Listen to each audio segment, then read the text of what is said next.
Eu começo o livro dizendo que eu inventei o bispo, né? Assim como o Lúcio Costa dizia, eu inventei Brasília.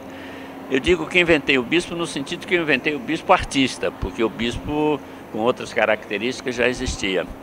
E eu, das pessoas que eu acho que se debruçaram sobre a obra do bispo, só eu provavelmente o conheci vivo e tive contatos com ele.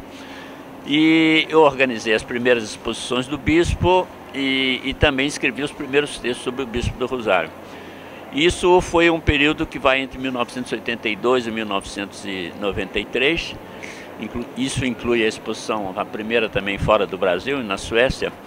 E depois, por uma série de razões, porque não queria enfrentar a questão da burocracia, porque era tudo ligado à saúde, aquela coisa toda, e eu me afastei durante mais de 20 anos.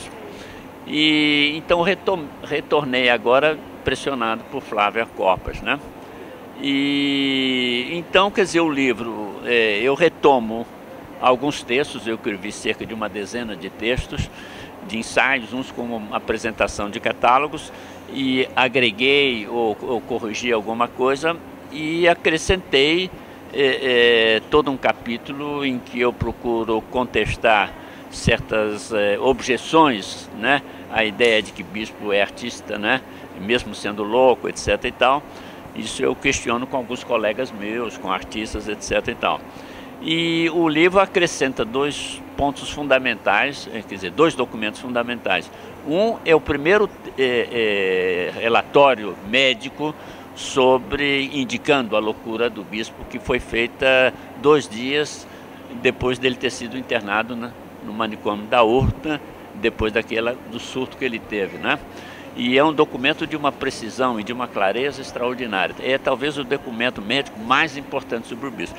E o outro é, no caso da biografia dele, que é fundamental para inclusive compreender a obra dele, é todo o capítulo dele como pugilista, porque nós levantamos cerca de 8 anos da atividade dele como pugilista. Isso foi uma pesquisa, sobretudo, que a Flávia foi importante nessa pesquisa. E mostra como o bispo era extremamente popular, as suas atividades eram mencionadas nos jornais e tal. Então agora eu diria que falta 10% da biografia do bispo, alguma coisa sobre que ele teria atuado também como na coisa de ouro, mineração de ouro, etc. e tal, mas está praticamente completo. Então eu acho que o livro, ele praticamente conclui a biografia dele, agrega esses documentos e todo esse capítulo em que há uma discussão se arte tem alguma coisa a ver com a loucura, a questão da biografia, tudo. Então o livro, nesse livro, gastei mais ou menos cerca de 2 anos também. Em 1982, eu organizei uma exposição no museu, eu era o diretor de exposições do museu, Museu de Arte Moderna, chamada A Margem da Vida. E essa exposição reunia trabalhos de pessoas ligadas a 4 segmentos, digamos, marginalizados da sociedade, que eram os presidiários, os loucos, os velhos de asilo e as crianças problemáticas da FUNABEM, etc. e tal. E nesse capítulo da loucura eu incluí os trabalhos do bispo, que pela primeira vez saíram da colônia, que foram fundamentalmente os panosos, os estandartes, e um outro artista chamado Bragança. Como o impacto da exposição foram os trabalhos do bispo, e eu já tinha uma informação grande sobre os outros artistas de Engenho de Dentro e tal, já me interessava pelo assunto, essa relação arte e loucura. Eu então entrei em contato com o bispo, levado por Hugo Denizar, que na mesma época da exposição estava fazendo um filme, e tentei convencê-lo a realizar a exposição, uma grande exposição no museu. Eu oferecia o espaço nobre do museu.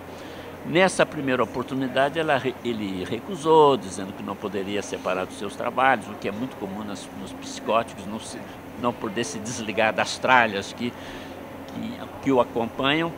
E voltei a falar com ele algumas vezes, fui várias vezes à colônia, e ao final, em 93, eu acabei realizando a exposição que eu desejava, já com ele morto, tá entendendo?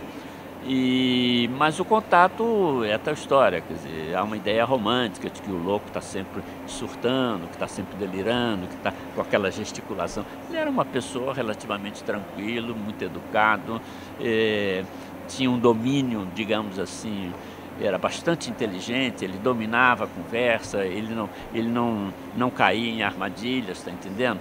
e falava com muita fluência sobre o projeto dele, as coisas que ele tinha que fazer, inclusive uma certa capacidade de ir adequando, digamos assim, esse projeto, as falas, etc. e tal. E, portanto, o meu contato com ele foi muito tranquilo, muito agradável, e sempre fiquei muito impressionado, não só com ele, né, pelo fato de que ele sobreviveu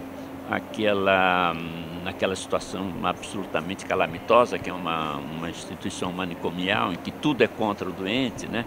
O suposto de que ele não tem sensibilidade, que não tem inteligência, que não tem histórias de vida e tal, que é um objeto ou que é um dejeto.